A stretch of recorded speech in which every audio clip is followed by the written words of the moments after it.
Hey everybody, this is Games Plus James, and today we're going to take a look at adding a few more extras to the water shader that we created in the previous video.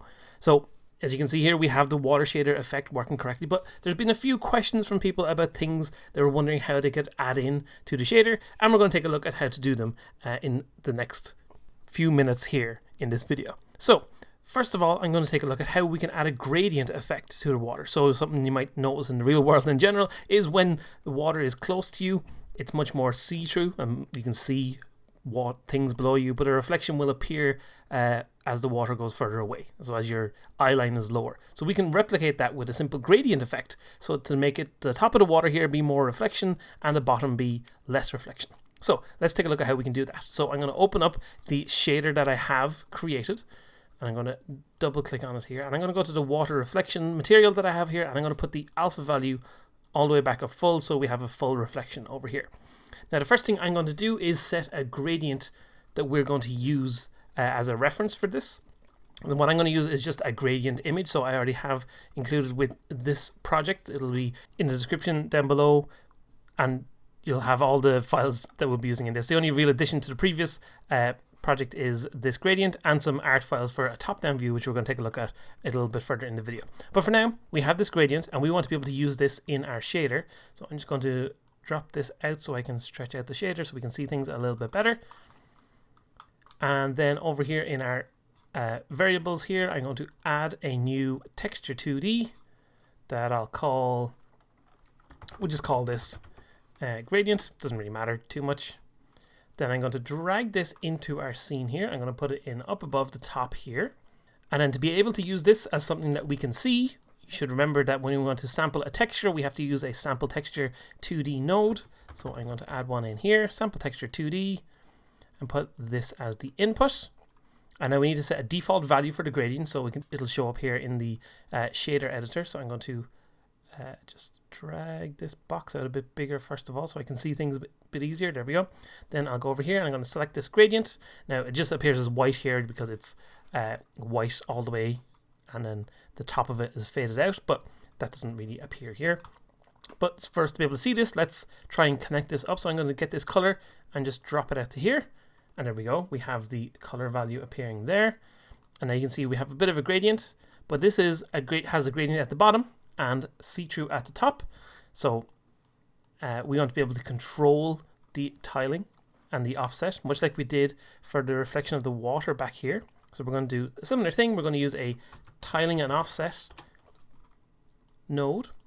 Now obviously we could have used a gradient the other way around, but we want to demonstrate how we can control gradients in this way. So I'm going to put this into UV here, and I'm going to set this up the same as what we did for our reflections. We're going to put it to -1 on the y-axis for tiling, and on the offset we're going to put it 1 up. So now it appears looks the exact same as the one we have down here, and it means the gradient, the dark part, or sorry, the fully colored part of the gradient is up here, and the alpha 0 part is at the bottom of our preview. And then to combine our two effects together, we should use a multiply node. So I'm going to go here and we're going to say multiply these together like so. Put these two combined, and we'll put this to the output color. And now you can see at the top it's solid color, and at the bottom it is see-through. So let's save this now. And I'm just going to drag this down out of the way. And we should be able to see once we put a gradient texture into our water reflection material. So let's just drag this shader out of the way, and I'm going to put the gradient image I have into that slot. And there we go. We can now see that closer to the top of the water, we get our gradient effect. Let's just play it here. And then lower down on the water, it's not really being as visible, and we can kind of see the ground behind the water. So perfect. That's our gradient effect going. The next thing that a couple of people were asking about was how we could make it so that if the player was in the water here like this, that the player and the background around the player would be affected by the water. And there's a couple of ways we can do that, but we're going to do it a relatively simple and straightforward way. So first thing I'm going to do is create another area of water. So I have a setup over here with a little bit of area here that we can run around on. So let's grab this water sprite, and I'm going to duplicate it, and then I'm going to bring it over here. Let's put it down around here somewhere. And then we're going to create another camera as well. So I'm going to take this camera here. And where is my camera? There we go. Yeah, it's in the same place. There we go.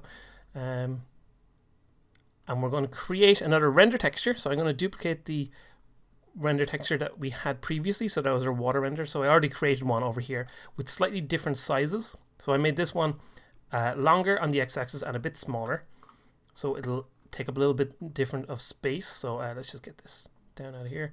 I'm going to drag that onto my new camera that I just created. So our camera 2 here. I'm going to drag water render texture 1 in there. I'm actually going to delete this water sprite because I just remembered I already had a new one set up over here, like so. So I forgot I already had a new camera and water sprite set up in place. That's why I was confused why this camera was already in the correct place, because I already placed it there. I was duplicating these 2 cameras here, so I'm just going to delete this one.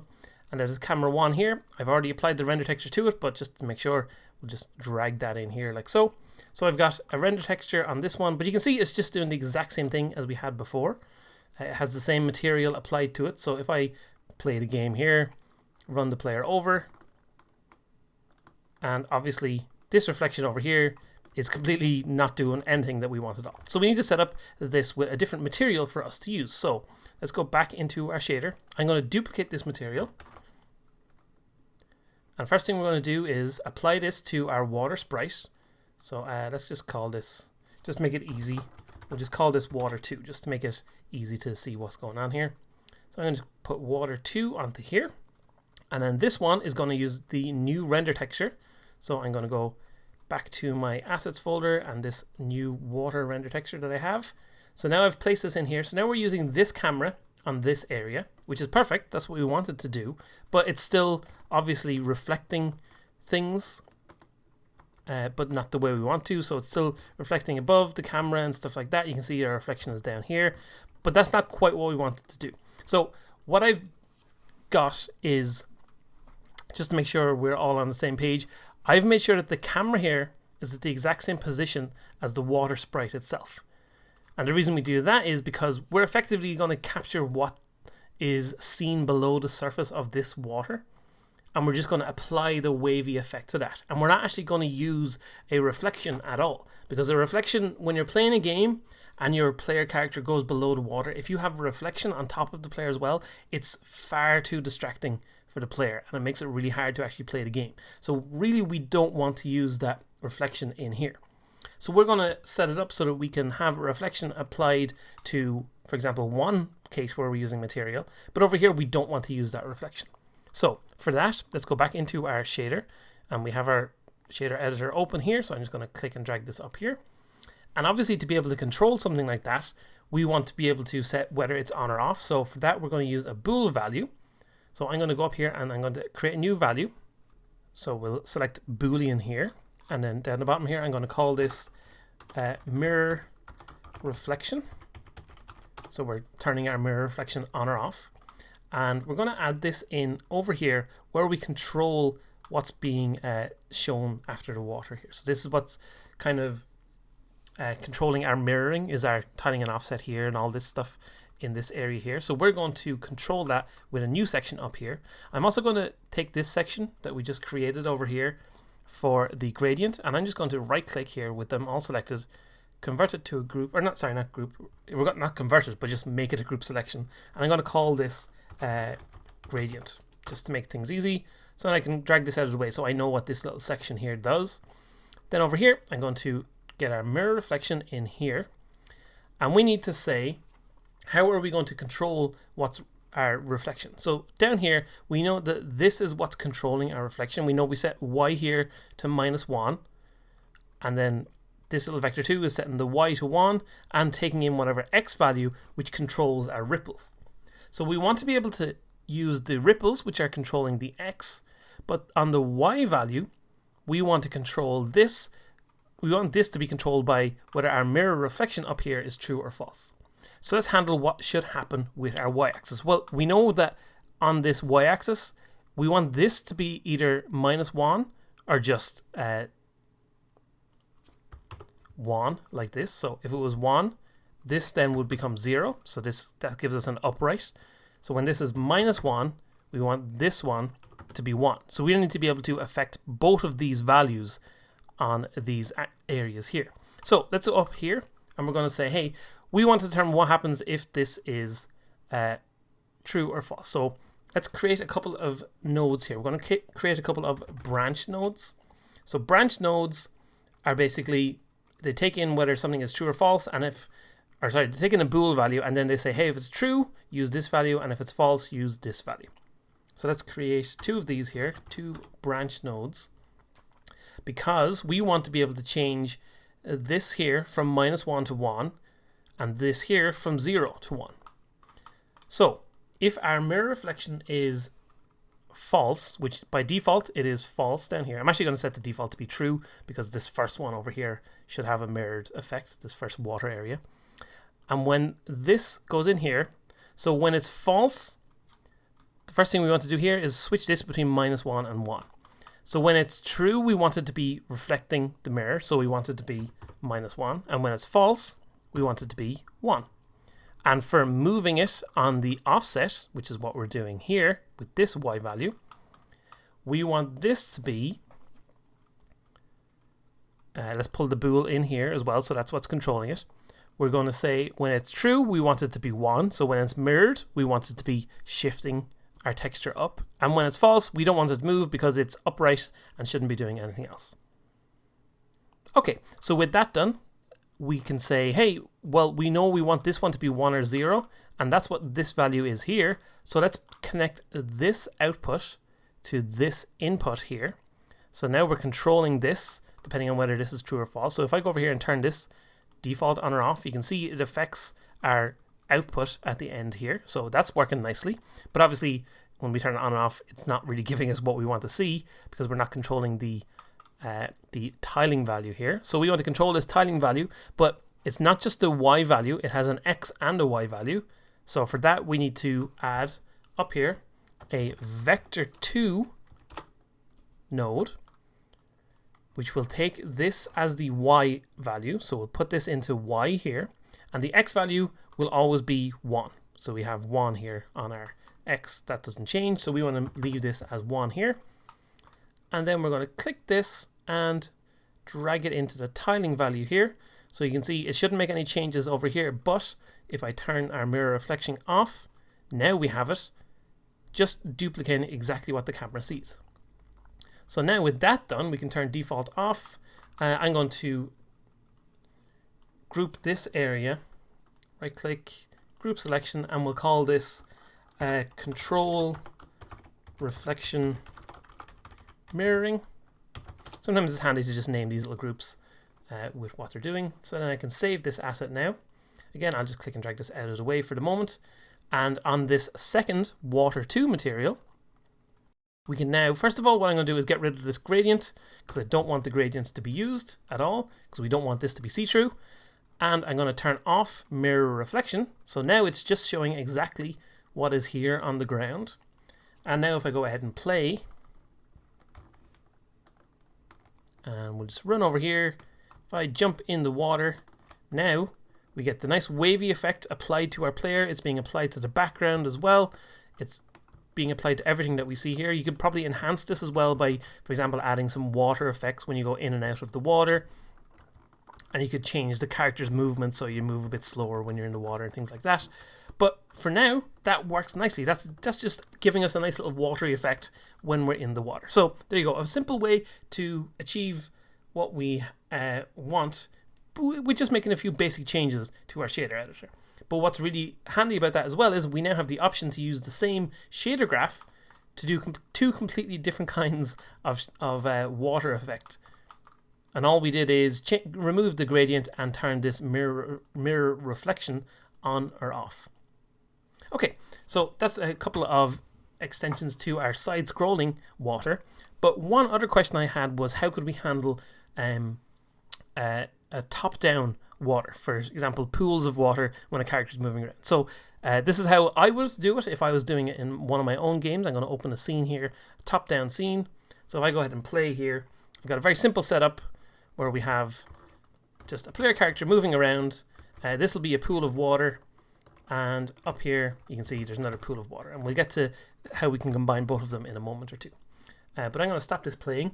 I'm actually going to close our shader as well because we're not actually going to need to make any changes to the shader itself. We're just going to make some changes to how we're using it in our game. So over here, I've got a nice little setup going on here.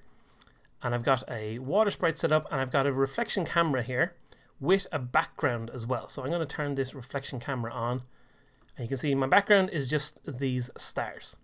So what I would do is, with my background here, I've put this on its own sky layer in our game view here.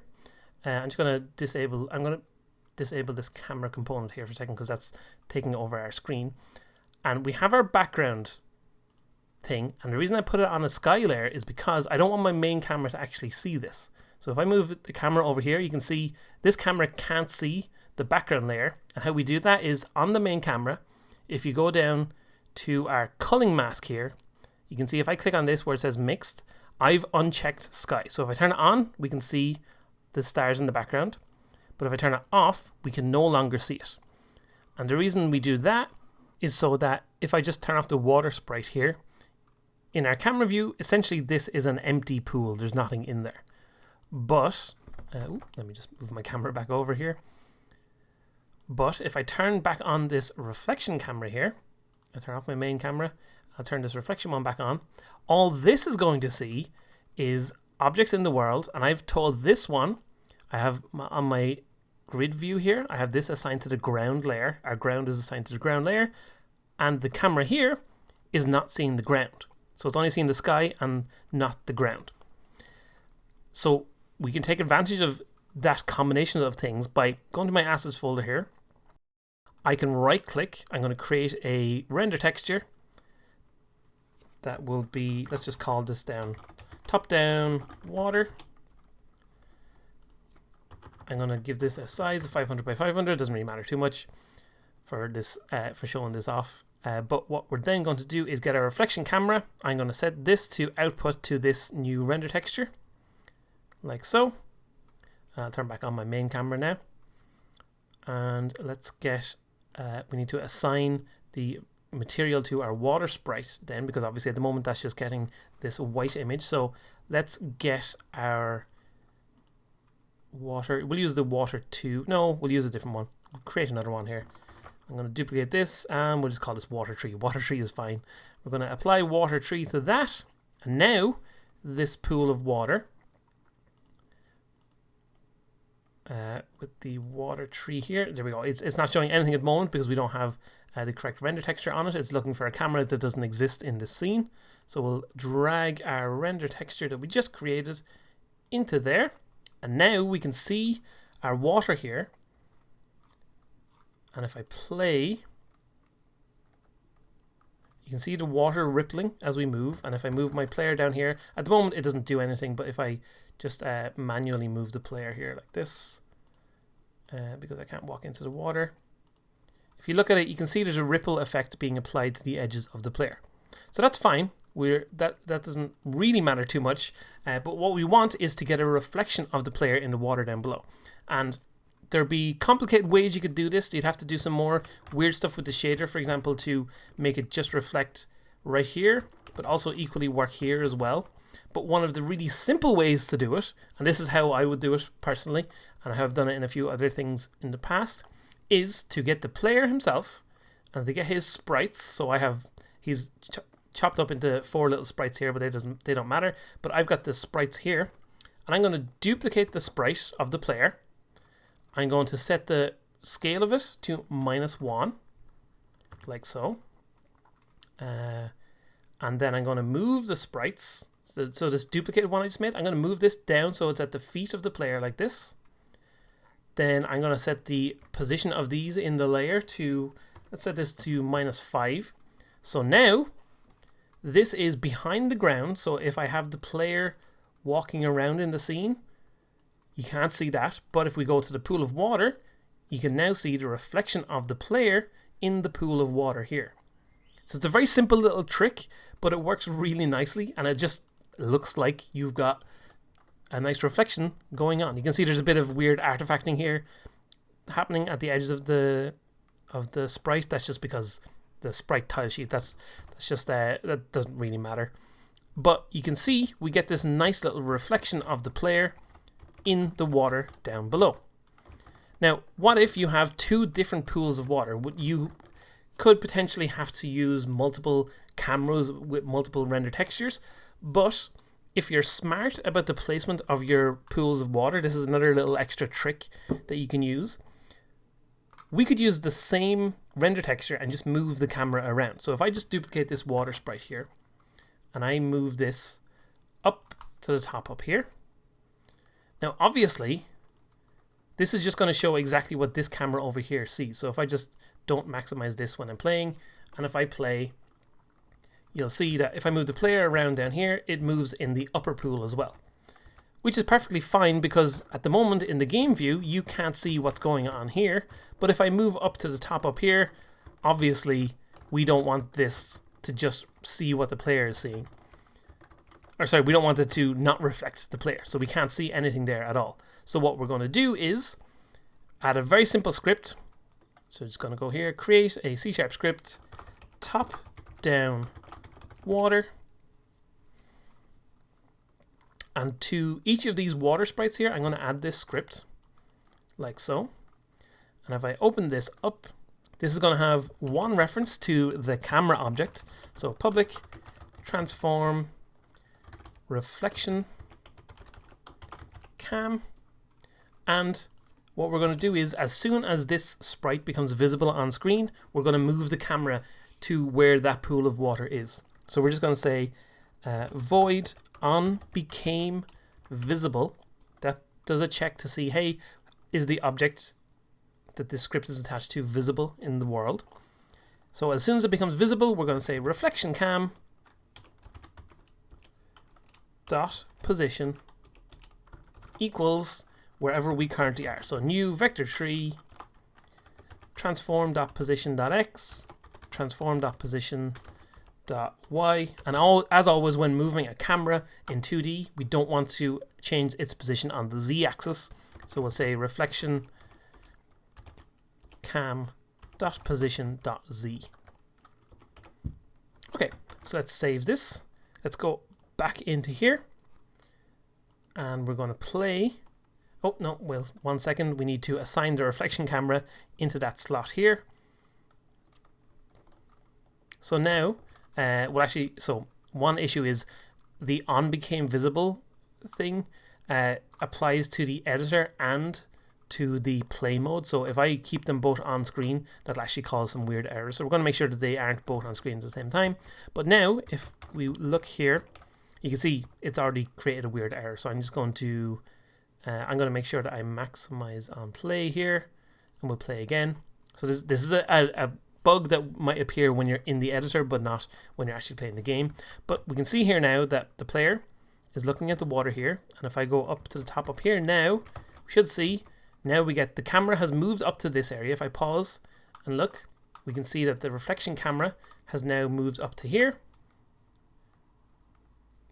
We're getting that weird error again because I'm in the editor and it's done this. But we've got the camera did move up to there, but it moved back just because we're in the editor. So let me just pause and play again here. If I move the editor there now. No. It does. The editor does weird things with the on became visible system. But you can see it does work perfectly in our game. The camera is moving up here to show this pool and show the reflection of the player in the water here. And if we go back down here, it's showing the reflection of the player here. But remember, it's not actually showing a reflection. It's important to note that what this is showing is simply the sprite behind the player. So if I pause it again here, for example, and if I move the player, because the camera has decided that it's going to be up at the top here. If we go up here, remember what we're looking at here is the reflection of the sprites. So this simple thing here. And the material that we're using on this render texture. So if we go to our water sprite here and select water tree, it's not using the mirror reflection and it's not using a gradient. If we turned mirror reflection on, you can see we would get the reflection of the player being at the bottom of the pool. Now, you could do some interesting effects maybe in your game if you wanted to, but that's a very simple way to create a reflection and create that water effect in this top-down environment. So there you go, some handy little extensions of our shader graph water that we created in the previous video. I'll be back soon with more tutorial goodness. Thanks for watching, and I'll see you all very soon.